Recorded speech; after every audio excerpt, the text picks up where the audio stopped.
The self-destruct sequence has been activated.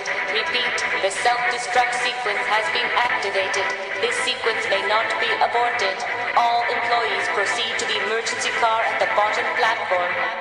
Okay, we lit it just like a fuse, so no need to pick and choose. Welcome to 2020, where we do more than interviews. The hottest be coming through, jumping knowledge on all of you. Get a peek at the front of you with the truth that they offer you. Yeah, hands up, we doing it for the culture. To give artists and businesses more exposure. Keeping it real and stay solid just like a boulder. It's about to go all the way down, can't get no lower.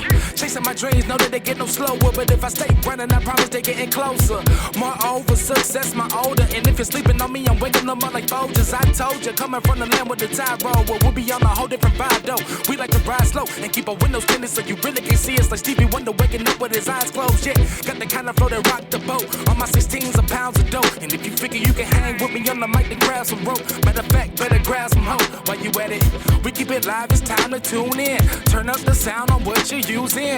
It goes so hard, I think it's bruising. The show is 2020, no need to zoom in. Yeah.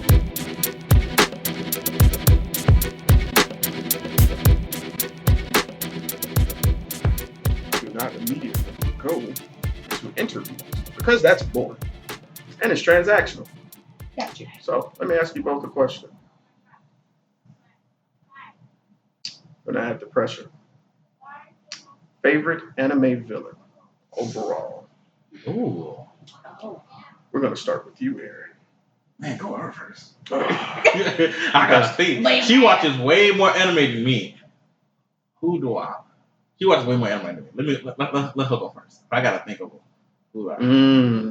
Alright, so when we say favorite anime villain, are we talking about ideology or are we talking about just overall character?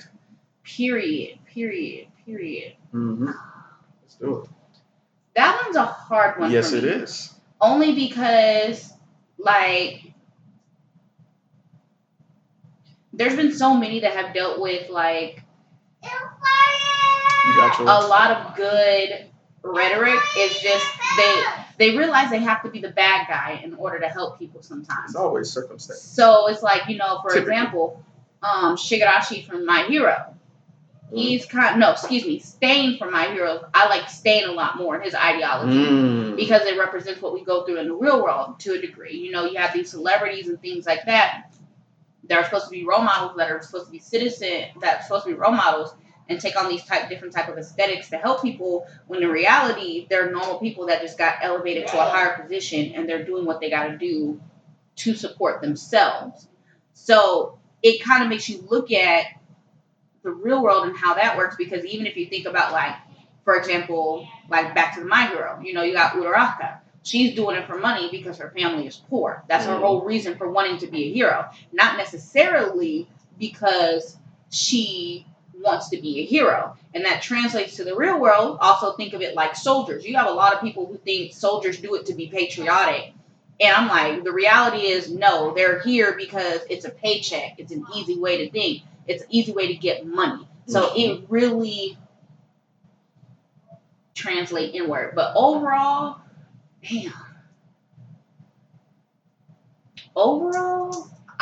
don't know. That was a hard one. You gotta pick, man. Pressure's on. Okay, if I have to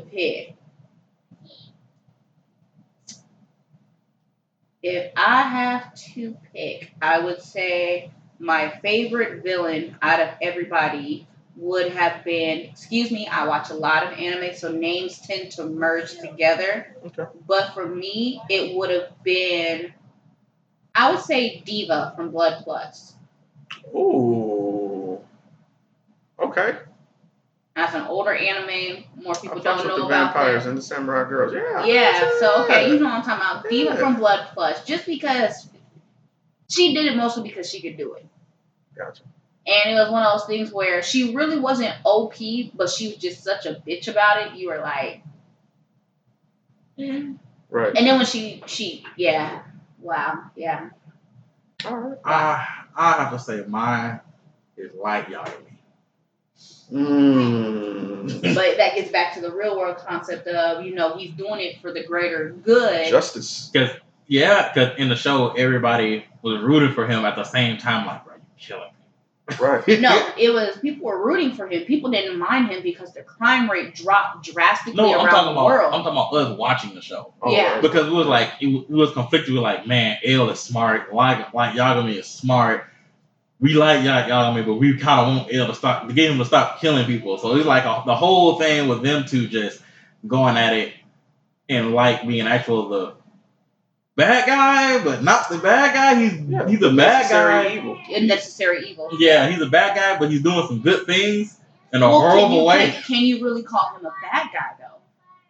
We can call him the antagonist. Let's say that. I wouldn't even call him an antagonist because the reality of the situation is that when Light Yagami was killing people, he wasn't killing just regular street vendors. At first. He was trying to kill L. No, the only thing that made him want to kill L was because L came out against him. If L would have never came out against him and would have dropped it and left, they would have probably been best fucking friends. Okay, but L didn't do anything wrong though. So why try to kill him? Because L was going to expose Light Yagami, Yeah. and Light Yagami could not have that. He's bad. He's not bad. Is it? Because it depends on what side of the table. Would you count Batman as bad if somebody figured out who he was and ultimately he had to take them out? Let's say, Gotham works with Batman. The Ched of Chief worked with Batman. But if you had an individual who was just a detective that was out to get Batman and he found out who Batman was and Batman was like, I can't have you doing this because this is going to fuck up everything, and he offed that dude. Batman's a criminal at that point. Batman's a necessary evil. Batman's the type he of may be a necessary evil, but at that point he's a murderer. I don't care. Batman is the type of man that we honestly need on the streets here. Realistically speaking. Other than that, I have to say Dio because he got the swag. I'll give you that. Ain't nobody fucking with them Dio poses, bro. That being said, thank you for tuning in to another episode of A Businessman. I'm your boy, Sirr. And today I'm on site, actually. I haven't been on site in a minute. You know what I'm saying? And I ain't talking about no Pokemon trainers who see you in the game, because they're the original on-site people. They see you, throw them hands, bro. So, but anyway, I'm on site here with Aaron and Anna of the YOKAI Den. Hey, what's up? How y'all doing today? We're doing good. I love it. So listen, we've been talking anime. If you probably watched the preview right now, which I recorded, you probably saw the debate that we were just having about anime villains. And I was introduced, y'all already know who Malcolm is. He introduced me to this lovely couple who have the interest of anime that really piqued my curiosity. So they invited me down here, and we're going to have a conversation about their business ventures. And they're laughing. I love it. They are adorable. I'm telling y'all. Y'all going to see Why this. you do that creepy ass answer? Better. So, that being said, if y'all don't mind, could you just tell us what it is that YOKAI Den encompasses? I'm gonna let you go. This your baby. Okay. So, my name is Quianna Clark. My friends call me Anna. But I am the originator of the YOKAI Den. I've always loved anime. It's always been a very big hobby of mine. I love cosplay and different things like that. And I tended to notice that when it came to anime itself, the only places you can either find it is online or at cons. So I was like, it would be nice to have a physical store you can go to. You used to have FYE, Hot Topic, and Spencer's do a little thing, but you don't actually have anything that's solely dedicated to anime itself. And I saw this niche in the market. I'm like, well, I like anime. I wouldn't mind working in an anime store. So why not just open my own anime store? Sure. My bigger inspiration behind it is because I really do want for more people to get involved with anime. Anime is so diverse with its storylines. I'm not gonna say diverse with characters because it still needs some work. But with just the storylines, what you can find, anime, you got horror, romance, slice of life, hentai, things like that. So I really wanted to just bring it out to the forefront, and basically live it. I love it. So let me ask you, how long had this been an idea that you guys kind of mold around? This literally has been an idea of ours since maybe like early June. So like pretty much we just like we've always wanted to open like since we moved to the Mobile area. I'm originally from Mobile. We both spent 6 years in the military and just moved back after doing our service. So I've always wanted to have businesses. So pretty much one day we were just thinking about what business could we create. And she was like, well, I like anime. So I'm like, all right, let's do it. Yeah. So beginning of June, we just like, okay, let's see how much we can find this stuff for. And then we're like, we found the supplier, got some shipments in, and started selling at the flea market. Then like less than a month, got an LLC created, all that, less than a month.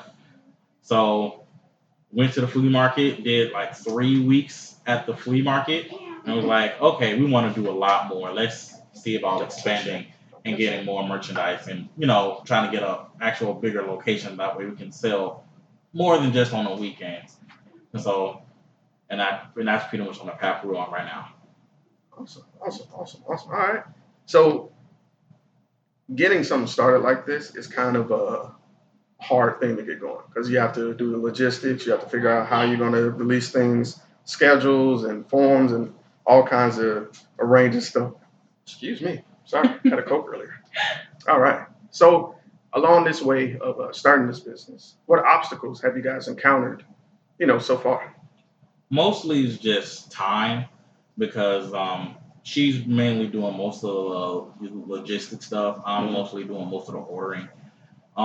Mostly just time because I'm still have a full-time job where I work pretty much on call 24/7. Oh man. Yeah, I can get called anytime. I have to drive a couple hours to go somewhere and fix something. So that's pretty much what I'm having to do. See my face.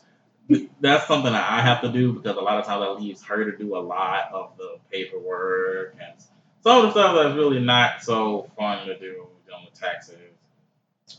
Other forms. Yes. So she's doing a lot of that, and I pretty much run the ordering, making sure we get our stuff when we want to get our stuff, what we get, who we get the stuff. I'm reaching out to different distributors, different manufacturers, different warehouses to see about what I can get, who I can get it from, who got the best prices, best quality stuff. So, and I'm pretty much doing all that on the fly traveling.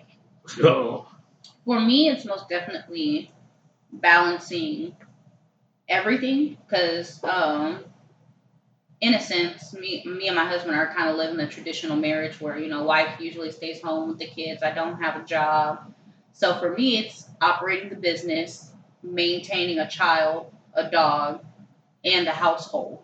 So it can be a lot, but at the end of the day I don't think I really have an issue with the taxes and anything like that, but I'm more of a person that's very timely, if that makes sense. Okay.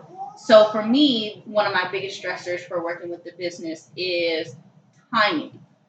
That's one thing I picked up on the military is if you say, we're going to be here at 1, I'm probably going to be there at like 12:50, just to make sure we're there, we're on time.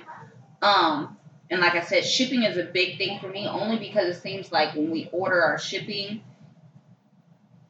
it's one of those things where we have to, it's trial and error. Because realistically speaking, when we open our store, we like to do something where we premiere drop on like a Friday or a Saturday. We have certain figures come in, new clothing come in, but the logistics because of COVID aren't lining up. So we can order something from one vendor and not get it, and then we can order something 2 weeks later from another vendor and we'll still get that package before we get the one that we ordered 2 weeks ago. Wow. Yeah. Even though it's coming from similar locations. So, wow. Yeah. So that's been one of the biggest stressors. Literally, I know FedEx knows my voice when I call. I know they do. Because I call and I'm like, hi, my name is Quianna Clark. And they're like, hi, what you calling about? Right. Every day, multiple times a day. Every day, multiple times a day, making sure it's moving through customs, making sure, there's no holdup, it's not being delayed, when can we expect it, making sure that because these packages are heavy and stuff like that, making sure her husband is at least home to where they need to be carted upstairs for now that they can. It'd be different once we get a physical location in the mall. But right now what we're trying to do is at least get our product in while our space is being worked on. So that way when we go in there, we can literally just set up and go. But for me, it's the logistics and the timing. That's the bigger thing. Right. So let me ask you this. Stating that this has been something you guys been working on since June. So far, has there been like one memory involving this business that kind of stands out as like, yo, we're really doing it? Well, I think it was us placing our first order. Yeah. How excited we were, and we were like stalking it in the mail. Yeah. No, our first shipment came in pretty quick. And we was like, as soon as it came in that weekend at the flea market. Mm-hmm. That weekend at the flea market. And like the response we got at the flea market at the time, like it was okay. Let me give it some water. Okay. I can take it from here, Dad. Okay. Tag team. Yeah. So literally when we got it in, it moved very quickly for us. This is just all a part of. This is normal for us. Right. But literally as soon as we got it in, I went to the flea market. I got the booths. I figured out what we needed. We booked it. We paid for it. I immediately went to Walmart, got our tablecloths, whatever we needed. I went to the Dollar Tree. I handmade these little ugly signs. And we set up. And we were selling out at the flea market. Funny thing though, we didn't really plan on setting up in the flea market as soon as we did. So kind of set up on the 4th of July weekend. Whoa. But we still made a good turnout for us to That's just what's up. be there. So it was really interesting. I really didn't mind it, but that memory sticks with me because I was like, we literally placed an order, got it in. I was so excited to open up that box, check the product, and then literally from there it's just boom, boom. We hit the ground running. Bam, bam, bam, bam. And then now it's like we're about to be in the mall. Opening up. Gang, and gang. I'm like, yeah, right? Gang, gang. Not the gang.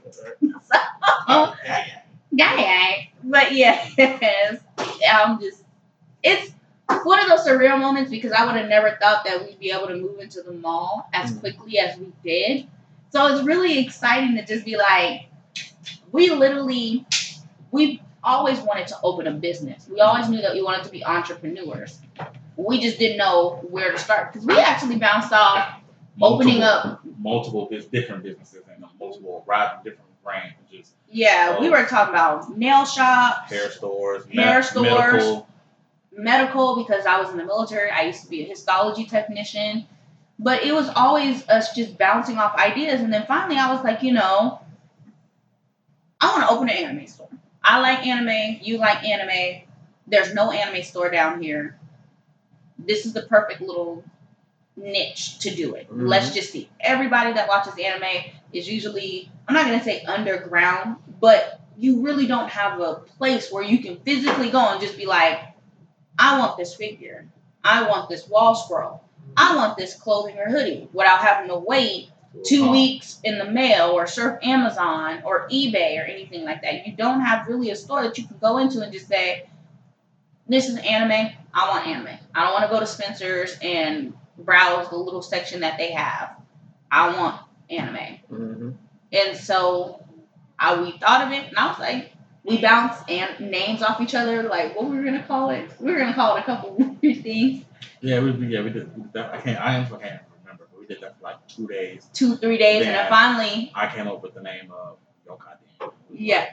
And I was like, there we go. Once I got that following day, I went on my computer, researched the business, watched like 50-something YouTube videos, figured out the LLC, the tax ID, printed all that out. Mm-hmm. That following morning, got our LLC, got our tax ID, got our names, state, all that other stuff. And then I was like, let's look for, because my husband had already been like, when I bounced the idea of anime off him, he was like, I'm going to Google wholesalers. And he Googled wholesalers, and through those connections, we ended up finding them. So once we had our connections, and once I got our LLC and our stuff, it was like, LLC's done, let's sit down.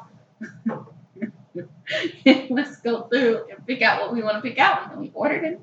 It just happened. So everything fell into place. Awesome. All right. So my next question is my infamous question. I call it the long term.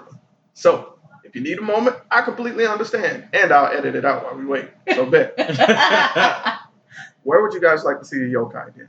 In 1 year, 3 years, and then 10 years?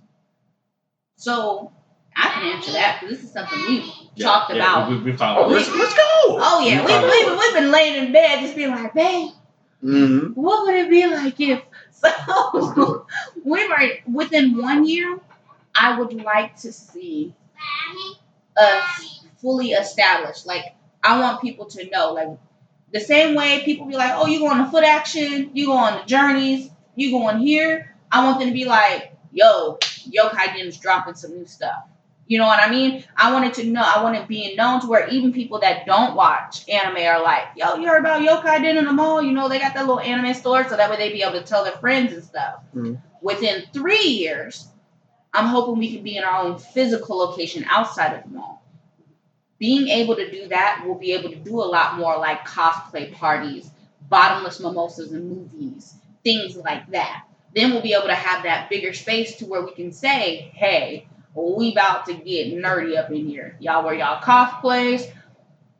We might even do, like, in our own spot, if we get a big enough spot, we might throw our own anime-inspired glow rage. Who knows? The possibilities are endless because it's our business. We have our own space that we can do with what we want, even if it's something where we have a pull-up party. You know, COVID's going on. Who's to say that it won't change the dynamics of what America's going to be like in the next 3 years? So even if it's something where we're like, pull-up party, you know, we get to have that option. And within the next 10 years, I'm hoping that it can be a business brand to where we're not only in Mobile, we can be in New Orleans, we can be in Dallas, we can be in Pensacola, we can be in California, and be able to have that physical store. Like, I'm not going to say a chain because I don't like the idea of chains. It's like You want each store unique. to be unique to its own location. Yeah, to the people who actually come to the store. Right. Mm-hmm. So, like, we want pretty much, like, if, like, in 10 years, and let's say we open 3 more locations in other parts of the country. That Yokai Den will not be the same as the Yokai Den here. So we want each store to have its own set of stuff. Yeah. So, like, no matter which one you go to, like, it's always going to be something different. They're always going to be, like, different events. Different, like, there may be a few things that carry over from store to store, but we want each store to be uniquely its own based on the area that's in. Kind of like its own village. Yes. Because realistically, it's going to be the people around you that inspire you. Make it. Yeah. Mm-hmm. That's true. So that's what I've been thinking. And like I said, you know, with me and my husband, it's more or less of a thing too, where we want to encourage other entrepreneurs. So even with us being able to get our own storefront, one of the things I've talked about is bringing in local DJs, talking to people. If you have a product that you have that you want to sell, like there's a lady at the flea market who sells candles. If she's like, you know, I'm gonna make y'all some anime inspired candles, I'm gonna be like, okay, sis, bring them to the store. Right. We only ask for maybe a 10% price of it, but that's yours. Sell it. Do what you got to do. Yeah, that's something. Once we get our own location, that's something we also want to do. Like people who are like local artists, painters, people who like, let's say you come up with your own artwork and you put it on a T-shirt. We'll sell it, and you know, so at that time we hope to have the frequent customers to come to like, okay, people come here like, yeah, I like this shirt. Who made this? Oh, this shirt was made by this local artist.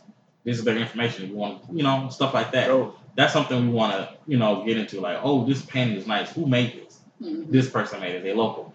Here's their number. I feel like people today get too caught up on bigger businesses that you overlook smaller businesses and the uniqueness that they bring. Or they're just thinking about them and not wanting to help other people as well. Mm-hmm. That's dope.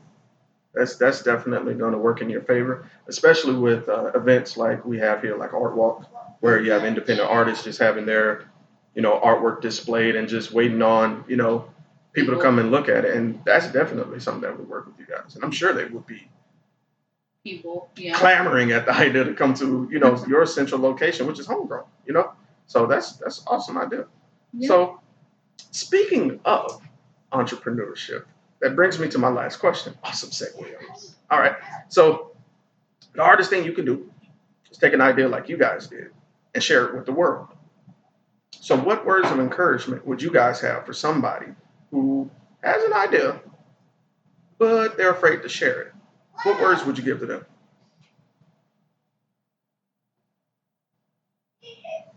I like how y'all looked at each other at the same time. That was dope. Don't be fearful, but be mindful. I know that was something me and my husband struggled with sharing ideas, is because the potential for it to be taken from you. But I would say lay the groundwork for it. So like when me and my husband, one of the bigger things I think that Black people have to focus on when it comes to opening up a business is ownership.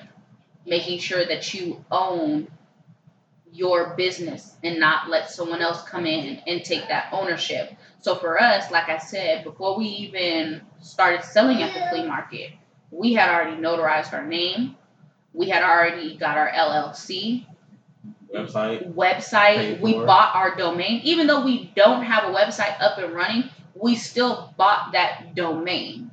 It's still in our ownership. Mm-hmm. Rather, I would say anything that anybody does, make it yours and make sure you go about getting it the right way. The business side of it first. Yes. Like, even if it's something as simple as a dance, most people don't realize that you can go record yourself on a video, take the disc, go to a notoriety place, and notarize that dance for $10. And that's something that you can do. That's right. You taking ownership of that choreography. And as entrepreneurs, it's one of those things where it's a lot of trial and error.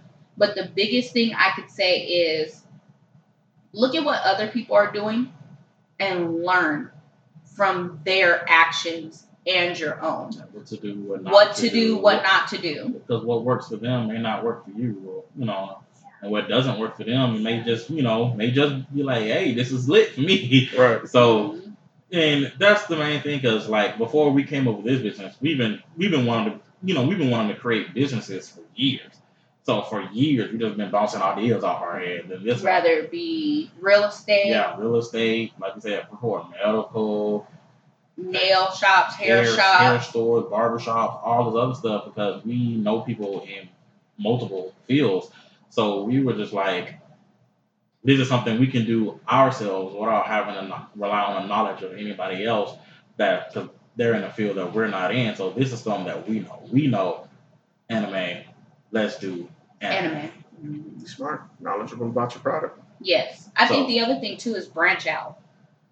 Don't be afraid to do something that's not normal, because the reality of the situation is that non-normacy may be what makes you unique and makes your business take off.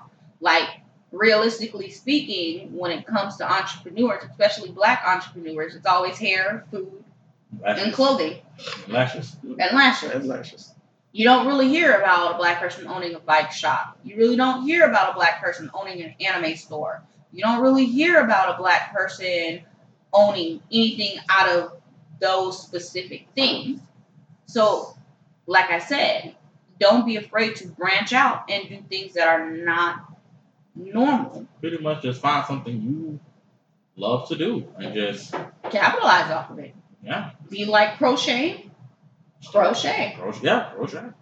If you like candles, make some candles. If you like bath bombs and all this other stuff, make soap. That is.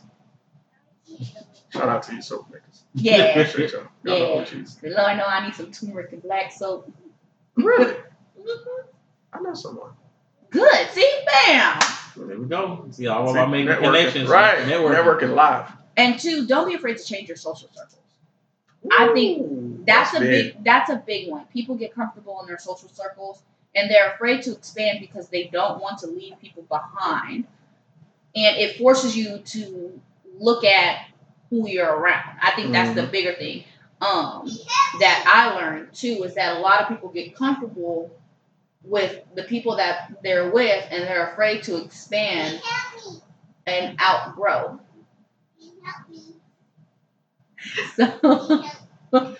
So I think that's I'm keeping that. He's playing Apex and he probably got downed in Apex. Right. And he's asking for help, but the mic isn't on, so they can't hear. Oh, bless his heart.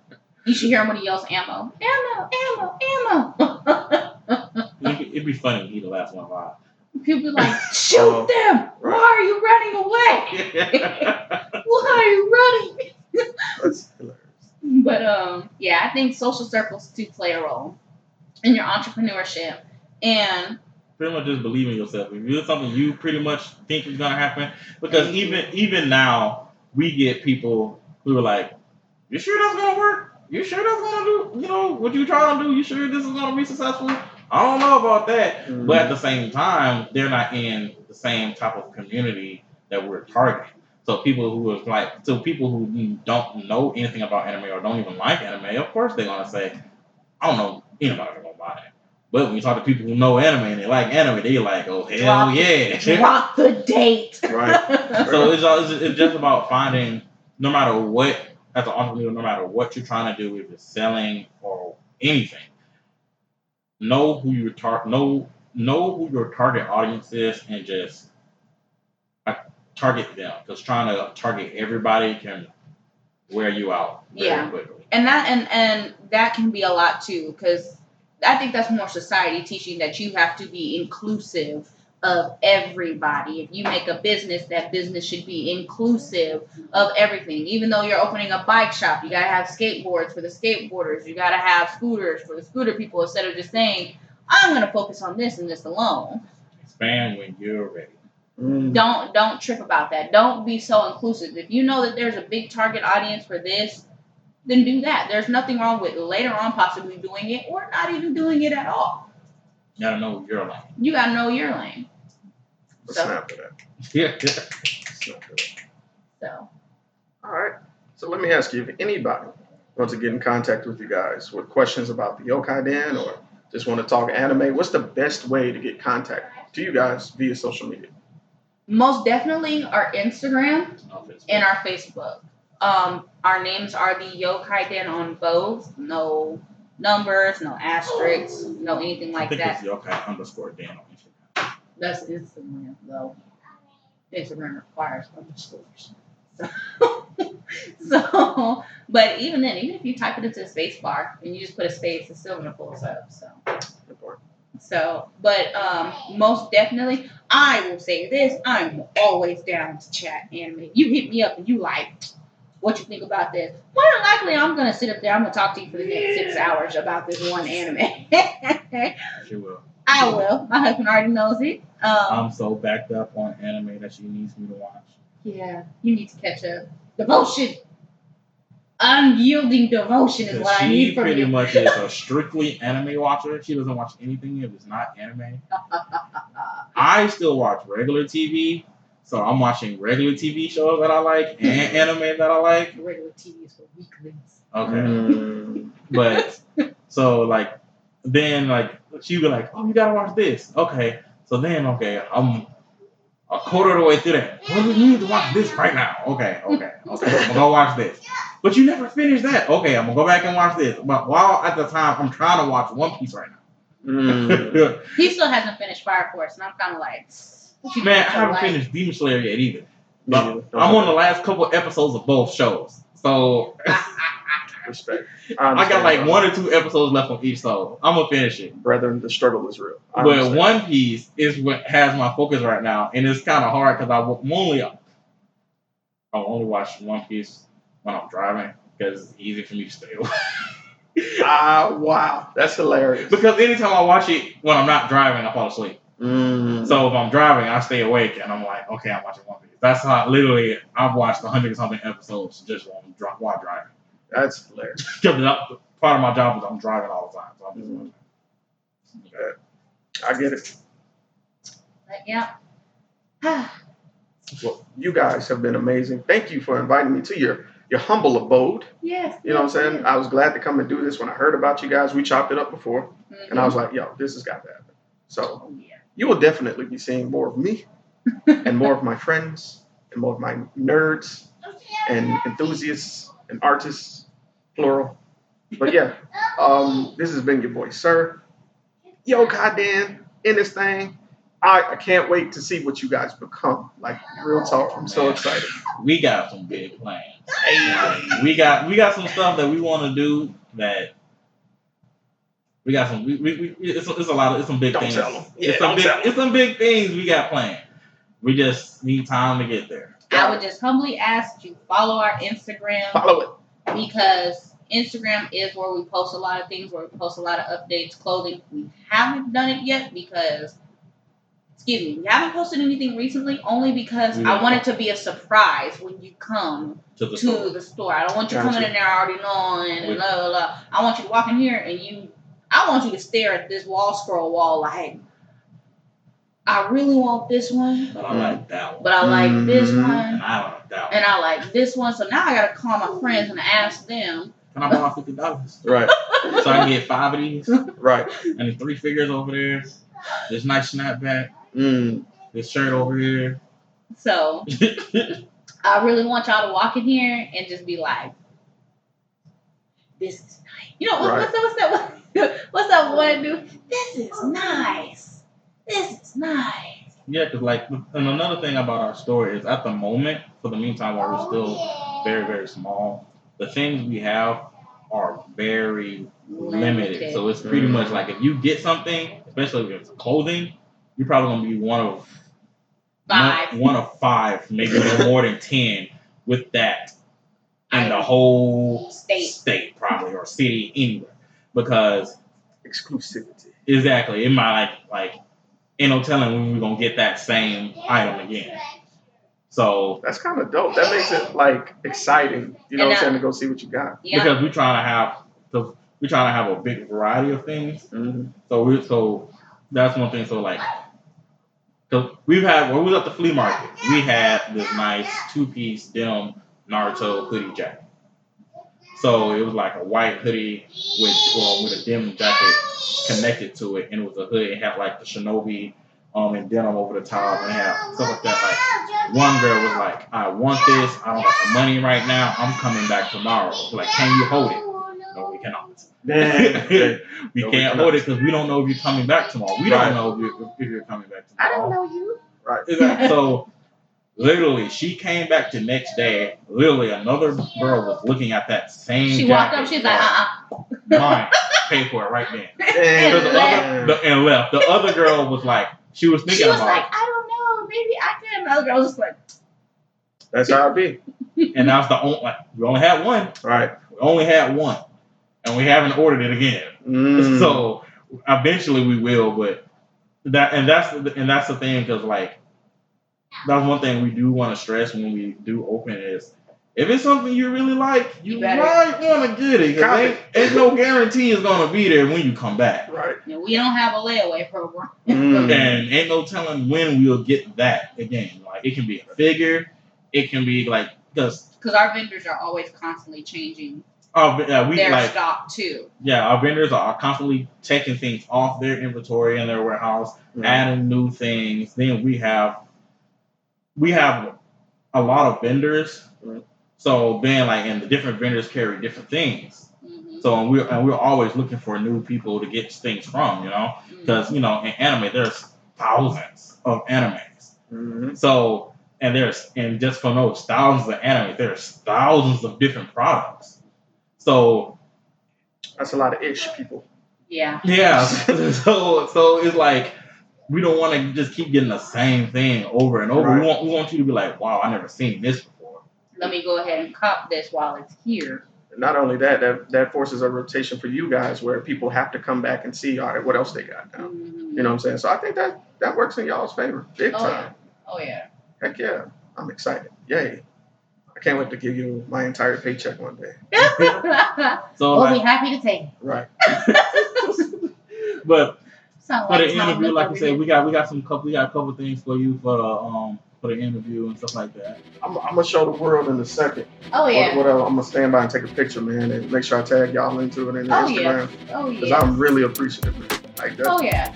And like I said, we always support one another. And that was something I was like, I talked to my husband about. I'm like, he's doing us a big favor. We gotta give him something nice. Oh. We gotta give him something nice. So most definitely that's gonna look real nice. Hey, Birdman hand rub. Put some respect on it. Yeah. But that being said, this has been a Business Minute. This has been your boy Sirr, Anna and Aaron, YOKAI Den. Make sure to go and follow. I got their links in the description below. And we out, baby.